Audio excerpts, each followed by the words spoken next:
హెచ్ఎండిఏపై CM Revanth Reddy సమీక్ష నిర్వహించనున్నారు. ఈ సమీక్షా సమావేశానికి మున్సిపల్ శాఖ అధికారులు హాజరు కానున్నారు. ఎల్ఆర్ఎస్ పై గైడ్ లైన్స్, భూముల పరిరక్షణకు ప్రత్యేక చర్యలపై సీఎం రేవంత్ రెడ్డి చర్చించనున్నారు. సమీక్ష తర్వాత ఆయన చేవెళ్ల సభకు హాజరవుతారు.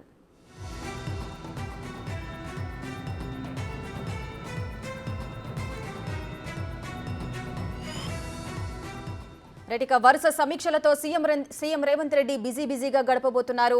హెచ్ఎండిఏపై ఈ రోజు సీఎం రేవంత్ రెడ్డి సమీక్ష నిర్వహించబోతున్నారు. ఇక ఈ సమీక్షా సమావేశానికి మున్సిపల్ శాఖ అధికారులు హాజరు కానున్నారు.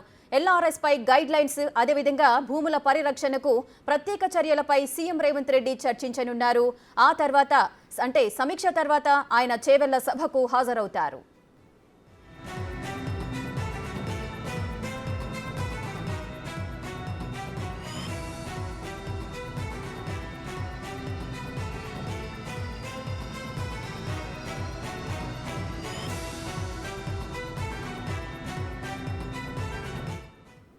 రైట్, హెచ్ఎండిఏపై సీఎం రేవంత్ రెడ్డి సమీక్ష నిర్వహించనున్నారు. మరింత సమాచారం మా deputy bureau chief Sadiq live లో అందిస్తారు. రైట్ సాదిక్, చెప్పండి, వరుస సమీక్షలు నిర్వహిస్తున్నారు సీఎం రేవంత్ రెడ్డి. నిన్న ఏదైతే వనరులు సమకూరుతాయో ఆ శాఖలకు సంబంధించిన అధికారులతో సమీక్ష జరిగింది. ఈ రోజు హెచ్ఎండిఏపై సీఎం రేవంత్ రెడ్డి సమీక్ష జరపబోతున్నారు. ఎవరెవరు హాజరు కాబోతున్నారు, ఏ విషయాల గురించి చర్చించే అవకాశాలున్నాయి? ముఖ్యమంత్రి రేవంత్ రెడ్డి మరి కాసేపట్లో నానక్రామ్గూడలో ఈ యొక్క సమీక్ష సమావేశం నిర్వహించబోతున్నారు. ప్రధానంగా ఈ గ్రోత్ కారిడార్ సంబంధించిన విషయాలు చూసినట్టయితే మనకు హైదరాబాద్ సంబంధించిన మెట్రో డెవలప్మెంట్ హెచ్ఎండిఏ సంబంధించిన పూర్తి స్థాయిలో ప్రక్షాళన చేసేందుకు ముఖ్యమంత్రి రేవంత్ రెడ్డి ఫోకస్ పెట్టినట్టుగా స్పష్టంగా అర్థమవుతుంది. ఎందుకంటే శివ బాలకృష్ణ అరెస్టు తర్వాత పరిణామాలు జరిగిన అన్నిటిపైన కూడా పూర్తి స్థాయిలో కూడా అది నిర్వినియోగం అయిపోయింది. మొత్తం దానికి సంబంధించిన పూర్తి స్థాయిలో ప్రక్షాళన చేయాలని కూడా ముఖ్యమంత్రి రేవంత్ రెడ్డి భావిస్తున్నారు. ఈ నేపథ్యంలోనే హెచ్ఎండిఏ సంబంధించినటువంటి అంశాలపైన కూడా పూర్తి స్థాయిలో ఫోకస్ పెట్టడం జరిగింది. హెచ్ఎండిఏను పూర్తి స్థాయిలో ప్రక్షాళన చేసి హైదరాబాద్ గ్రోత్ కారిడార్ని ఏ విధంగా ముందుకు తీసుకువెళ్లే లక్ష్యంగా మాత్రం సీఎం రేవంత్ రెడ్డి అయితే ఫోకస్ పెట్టారు. అందులో భాగంగానే ఈ యొక్క సమీక్ష సమావేశం ఉన్నట్టుగా మనకు సచివాలయ వర్గాలు చెప్తున్నాయి. దీంతో పాటుగా మనకు ఆదాయ మార్గాలకు సంబంధించిన అంశాలపైన కూడా ప్రభుత్వం పూర్తి స్థాయిలో కూడా ఫోకస్ పెట్టింది. ఆదాయ మార్గాలు ఎట్లా ఉన్నది, ప్రభుత్వ భూములకు సంబంధించిన అన్యక్రాంతం ఎంత ఉంది, గతంలో యాక్షన్ చేసిన భూముల పరిస్థితి ఏంది, ప్రస్తుతం యాక్షన్కు ఉన్నటువంటి వనరులు ఎంతవరకు ఉపయోగపడతాయన్న దానిపైన కూడా ఈ యొక్క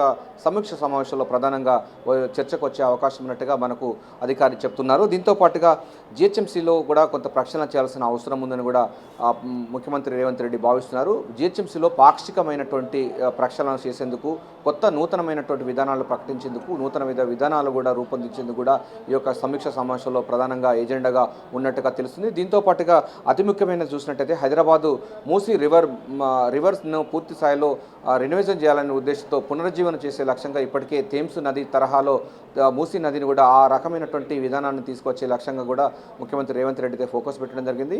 ఇటీవల జరిగినటువంటి ఆయన పర్యటనలో కూడా లండన్లో థేమ్స్ నది ఏ విధంగా ఉందో అక్కడ ఆ థేమ్స్ నది పరివాహక ప్రాంతాల్లో పారిశ్రామిక రకంగా, వాణిజ్యపరంగా, అదేవిధంగా విద్యాపరంగా ఎట్లా డెవలప్మెంట్ ఉందో ఆ తరహా సంబంధించిన విధానాలు కూడా ఇక్కడ తెలంగాణ రాష్ట్రంలో హైదరాబాదులో పూర్తి స్థాయిలో మూసీ రివర్ మేనేజ్మెంట్ బోర్డును పూర్తి స్థాయిలో ప్రక్షాళన చేసి దాని యొక్క గ్రోత్ కారిడార్గా చేసే లక్ష్యంగా కూడా చర్యలు తీసుకుంటున్న నేపథ్యంలో ఈ అంశాలపైన కూడా మూసీ రివర్ మేనేజ్మెంట్ బోర్డు వాళ్ళ యొక్క అధికారులతో కూడా పూర్తి స్థాయిలో సమీక్ష సమావేశం నిర్వహించబోతున్నారు. నూతనమైనటువంటి ఆ విధానంతో రూపకల్పన చేస్తున్నటువంటి సీఎం రేవంత్ రెడ్డి మూసీ యొక్క పునరుజ్జీవనం చేసినట్టు ఒక లక్ష్యం, అదేవిధంగా ఆదాయ మార్గాల్లో భాగంగా గత ప్రభుత్వాలు చేసినటువంటి వాటిని రెక్టిఫై చేసుకుంటూ ప్రభుత్వానికి కావాల్సినటువంటి నిధుల సమీకరణ ఒకటి, అదేవిధంగా హెచ్ఎండిఏను పూర్తి స్థాయిలో ప్రక్షాళన చేసి ప్రజలకు మేలైనంత వరకైనటువంటి పరిపాలన ఇచ్చే లక్ష్యము, అదేవిధంగా జిహెచ్ఎంసీలో కొంత సంబంధించిన పాలకులు వాసనలు ఇంకా ఉన్నాయి, వాటిని పూర్తి స్థాయిలో ప్రక్షాళన చేసేందుకు కూడా ఫోకస్ పెట్టాడు. అందులో భాగంగానే ఆయన నానక్రామ్గూడలో ఉన్నటువంటి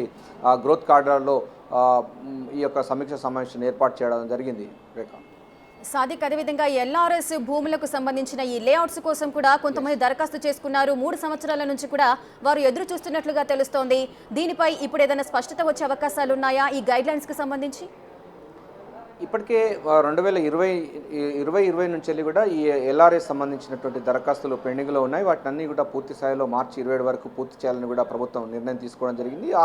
ఆ సంబంధించిన అంశాలతో పాటుగా దానివల్ల ఆదాయ మార్గాలు ఎట్లా వస్తాయి, పూర్తి స్థాయిలో కూడా ఈ రెగ్యులేషన్ సంబంధించిన దానిపైన కూడా ప్రభుత్వానికి ఆదాయం వచ్చే మార్గాలు ఏంటి, పూర్తి స్థాయిలో పెండింగ్లో ఉన్నటువంటి అప్లికేషన్ పూర్తి స్థాయిలో కూడా వాటిని డిజాల్వ్ చేయాలని కూడా ముఖ్యమంత్రి రేవంత్ రెడ్డి భావిస్తున్నారు. సో ఎక్కడికక్కడ ప్రజలకు మేలైన పరిపాలన ఇచ్చే లక్ష్యంగా, అదేవిధంగా గతంలో ఉన్నటువంటి పెండింగ్ ఫైల్స్ అన్ని క్లియర్ చేసేటువంటి అంశంపైన కూడా ఫోకస్ పెట్టారు. డెఫినెట్గా ఈ అంశంపైన కూడా ఉండబోతుంది. ఎందుకంటే ఆదాయ మార్గంలో ఇదొక ఆదాయ మార్గం కనుక డెఫినెట్గా దీనిపైన కూడా చర్చ జరిగే అవకాశం ఉంది. కానీ దీంట్లో ప్రధానంగా మాత్రం మనకు మూసీ రివర్ను పునరుజ్జీవనం ఒకటి, అదేవిధంగా హెచ్ఎండిఏను పూర్తి స్థాయిలో ప్రక్షాళన చేయడం, జిహెచ్ఎంసీని పాక్షిక ప్రక్షాళనం, ఈ అంశాలపైన, ఈ 4 అంశాలపైన మాత్రం ఈరోజు ముఖ్యమంత్రి రేవంత్ రెడ్డి సమీక్ష సమావేశం నిర్వహించబోతున్నారు. ఆ తర్వాత మధ్యాహ్నం 3 గంటలకు ఇక్కడ మహాలక్ష్మి స్కీమ్లో భాగంగా 500 రూపాయల గ్యాస్ సిలిండరు, అదేవిధంగా 200 యూనిట్ల వరకు ఉచితంగా పేద ప్రజలకు ఇచ్చేటువంటి గృహజ్యోతి కార్యక్రమం కూడా లాంఛనంగా ప్రారంభించిన తర్వాత 5 గంటలకు చేవేరులో భారీ బహిరంగ సభలో పాల్గొనబోతున్నారు.